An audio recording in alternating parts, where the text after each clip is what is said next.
If you think about the beginning of the movie 2001, where if you'll remember, the ape comes up to the stone monolith, and then when the ape goes back and picks up a bone, it undergoes a transition. At first, it's simply an ape holding a bone. But then the realization dawns that the bone is a weapon, that the bone becomes something very different. In a way, it's very much like some of the things that Heidegger says, right? It's the bone becoming part of the ape, because an ape with a bone is just an ape with a bone. But an ape with a bone that knows that bone is a weapon, that's a different kind of organism. And so humans, more than any other species, have this ability to couple to their technologies. A person who is coupled into a social network is more than just their brain, their cognition, their Cartesian self. They're part of a network from which cognition evolves in ways that's unpredictable. That's extraordinary, but it's also very, very human. So in some ways, technology is the physical side of the human project. And while it's got cultural dimensions, social dimensions, economic dimensions, it's very important to realize that humans are not apart from technology, that we integrate with technology, that technology becomes a part of us. Look at the students walking around a college campus. They're integrated with their technologies. It's part of them. It becomes an extension of their personality, and their personality exists in part because of the technologies that they have coupled to. So I think that to look at technology is really to look at the human with all its flaws and its failures. And again, because technology is a powerful Earth system, it's how we impact other systems. It becomes an ethical responsibility to understand it and respond to it and manage it. The reality is that technology operates at a number of different levels, and you have to evaluate it differently depending on that level, and you have to understand what the implications are of technology at that level. So if you begin by looking at technology very simply, then the reason that human beings adopt technologies is because they work. If I get in a car takes me from point A to point B, and it does so effectively and very safely. That level of technology is why people adopt technologies. When you first developed railroads, they were very efficient ways of increasing commerce and being able to move people and things faster, more effectively, and in many cases, more safely. So that was a primary effect of the railroads. They were just good at that. But they also did a lot of things that people didn't expect. So for example, if you ran a small general store in a town in the middle of America in 1820 or 1830, when the railroad first came through your town, you would not have realized that on the backs of those tracks, there were forces coming in that would completely destroy your local economy. Big sugar, big oil, trusts, monopolies, national economies of scale. All of these came in on railroads, and they profoundly changed the economic behavior of the country. But nobody predicted it, and they didn't because it's very difficult to predict these secondary effects of technologies. Now, in our world especially, you also have Earth systems effects of powerful technologies. If what I want is something to take me from point A to point B, a car is a very efficient technology. It operates very well at that level, and I understand the implications. But cars operate in networks, which means I need transportation systems, I need petroleum, I need to build roads, bridges, they need to be interconnected, I need to be able to have rights of way to do that. And what you end up with is a very complicated social and technical and physical infrastructure that is a result of the car technology. Predictable, and we're used to it, but again, it's a systemic implication that we don't think about when we first look at the car as an artifact. But then there's a third level too, which is the way that cars are affecting our expectations around the world in terms of what we think of as the good life, the way that cars are impacting the environment, which we're very familiar with, but also the way cars impact our idea of personal freedom, which tends not to be picked up if you're looking, for example, at only the environmental impacts of cars.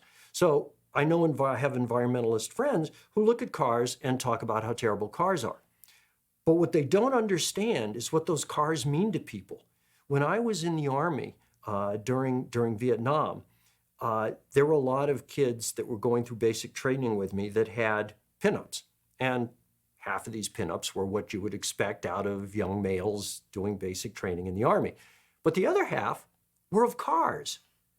They had pictures of their muscle cars, their Chevys, their Fords. That's what they had up. That's what they looked at before they went over to Vietnam and got killed. That's extraordinary. Unless you understand that dimension of cars, you really don't understand that technology at all. Why is it that in some countries, women are not allowed to drive? Is it because people are afraid they don't understand stop signs? No, it's a very profound statement about human freedom. Unless you understand these dimensions of technologies, you're very liable to misunderstand the impacts of those technologies and the reason that they're so difficult to control. So if you want to ban cars in this country, it's not going to happen. And it's not because people are thinking only about the environmental effects. It's because what you're talking about is a technology that a lot of people perceive as a source of personal freedom, and you're proposing to take it away. That's just not going to work.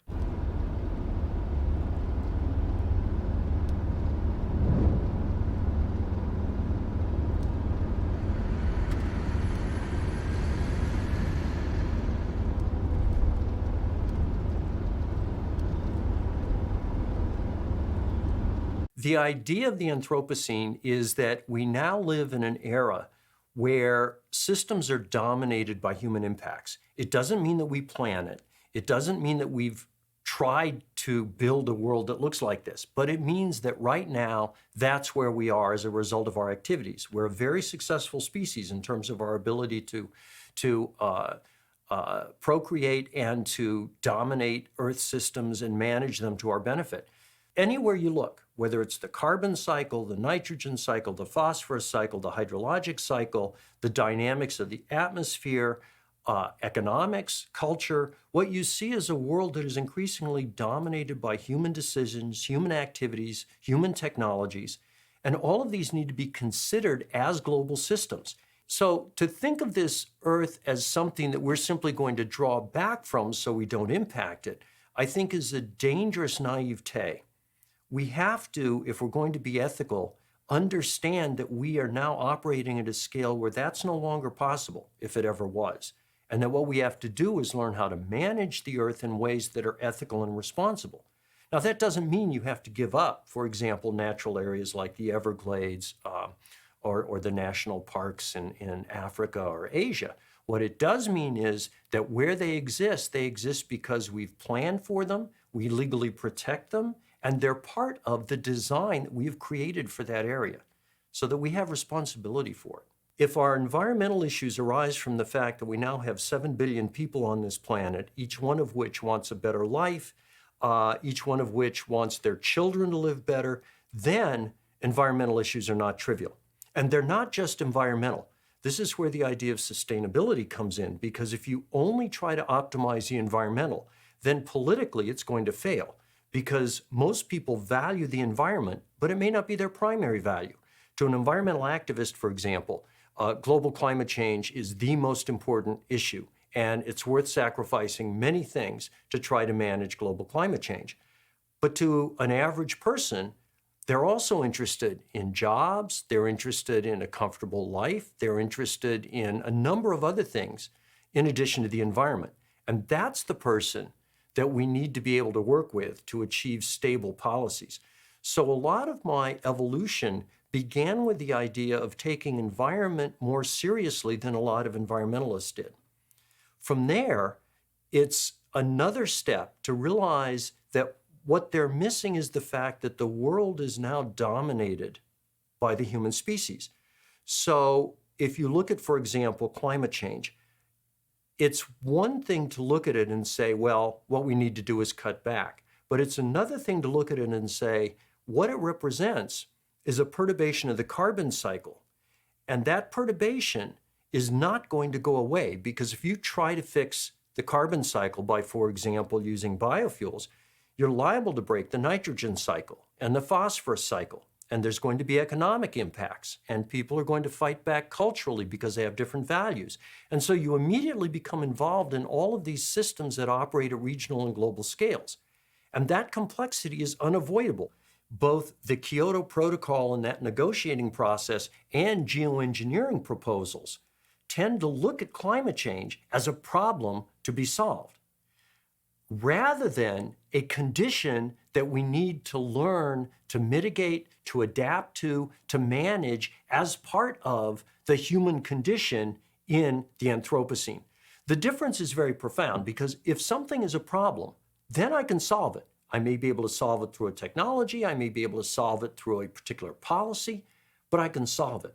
If something is a condition, if it is part of the human condition, then I can't simply address it with simple fixes. Instead, I have to appreciate and embrace the complexity. So you work with and adapt to the system in real time as it evolves, rather than trying to come up with ways that are going to fix problems. Because what we have in this world are not problems. What we have are conditions, and they're very complex, and they're very hard to address through simplistic solutions.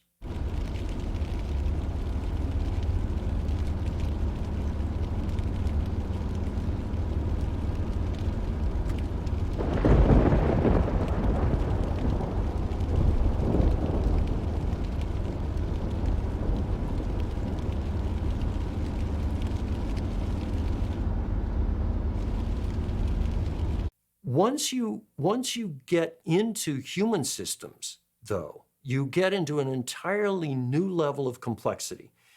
And the reason is that human systems are wicked systems. That is, that because humans interact with the systems they're part of, those systems become very unpredictable, very uncertain, and very contingent.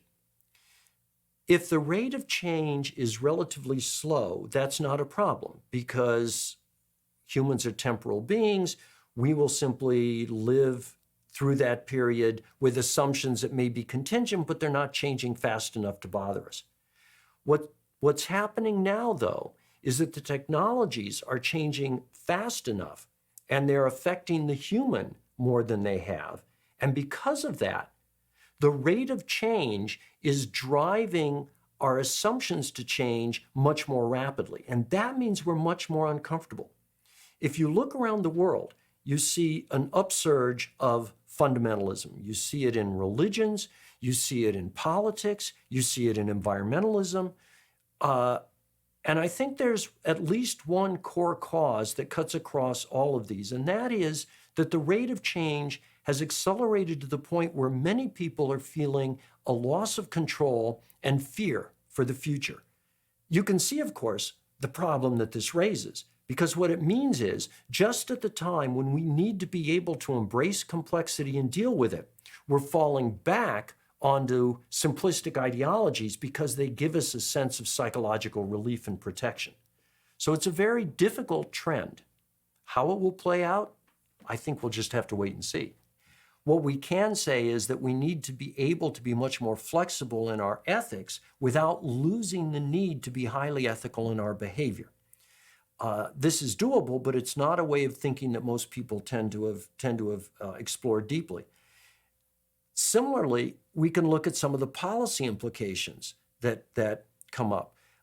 Some people, let's go back to climate change, since we've talked a lot about that and most people are familiar with it. The Kyoto process was basically an effort to take a highly ethical approach to climate change by setting up a simple rule: stop emitting carbon dioxide. It's much more complicated than that in details, but that's the underlying core of the Kyoto Protocol process. The problem with that is we're not going to stop. India is not going to stop. China is not going to stop. The US is not going to stop. Indonesia is not going to stop. So we are going to be emitting CO2. And in fact, in the 20 years we've tried to work with the Kyoto Protocol, carbon dioxide emissions have gone up every year.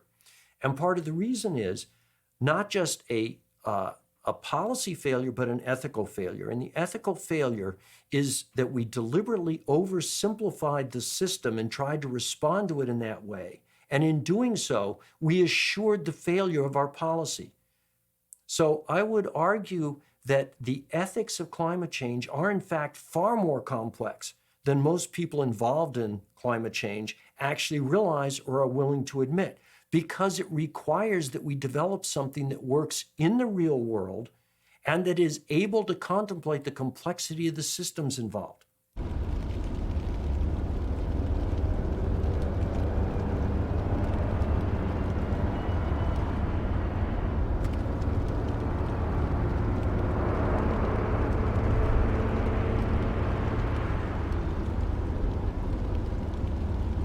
The applied rationality of the Enlightenment is a very powerful methodology, particularly when it was developed into the scientific method.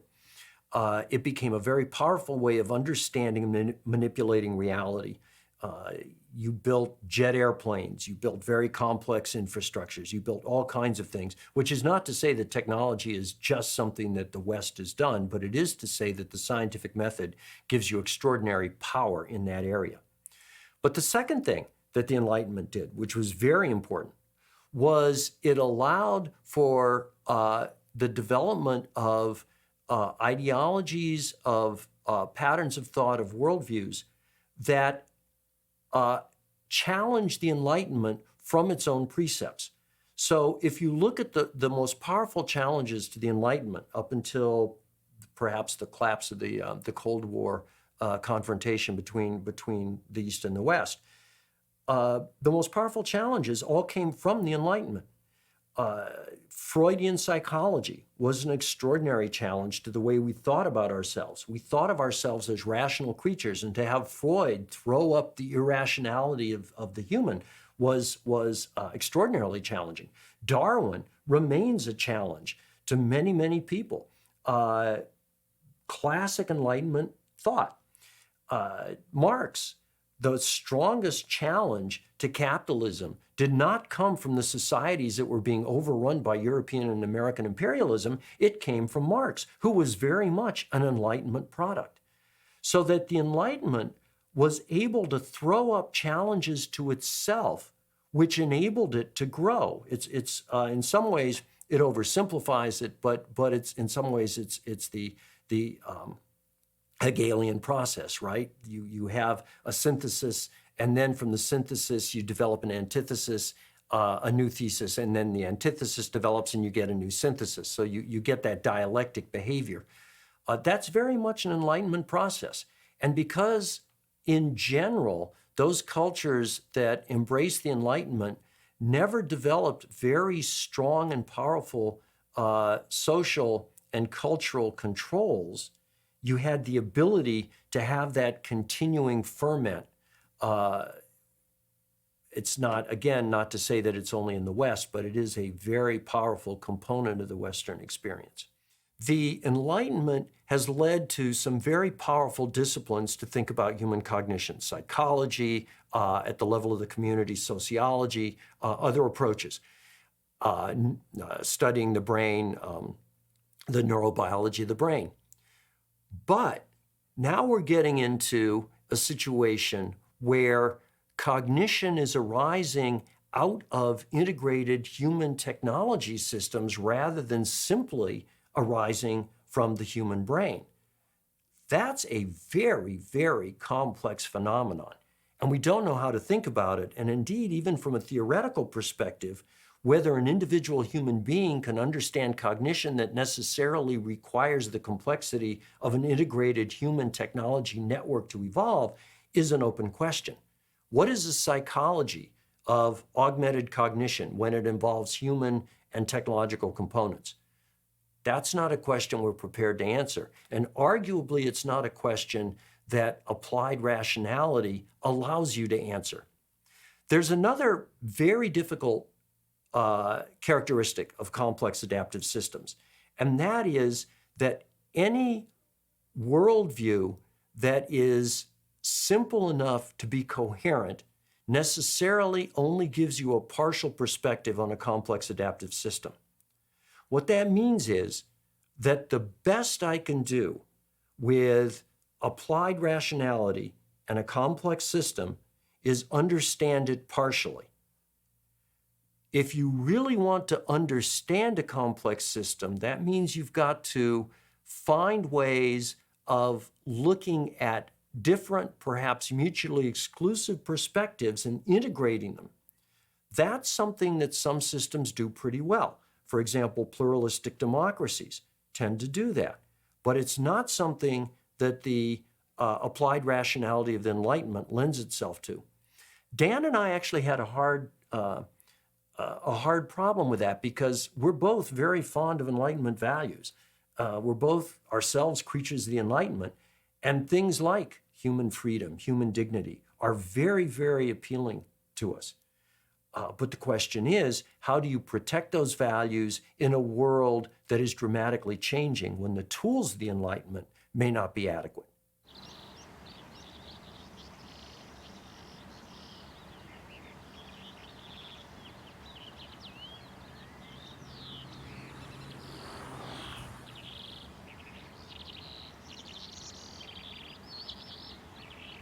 One of the things that I ask my students in my class is, what is the primary characteristic you would expect in a species that grows to dominate a planet?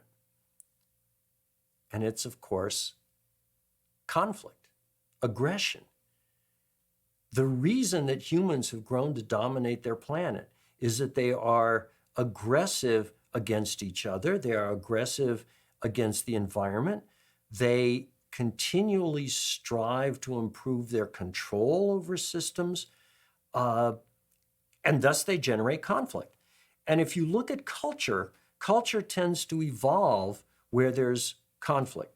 Culture does not evolve in rural areas. It does not evolve in pastoral communities. Culture tends to evolve in cities where people bang up against one another, where different people come in from different worldviews, with different worldviews from different cultures, and talk to each other and push each other and challenge each other. The cities that have been the most culturally productive in human history.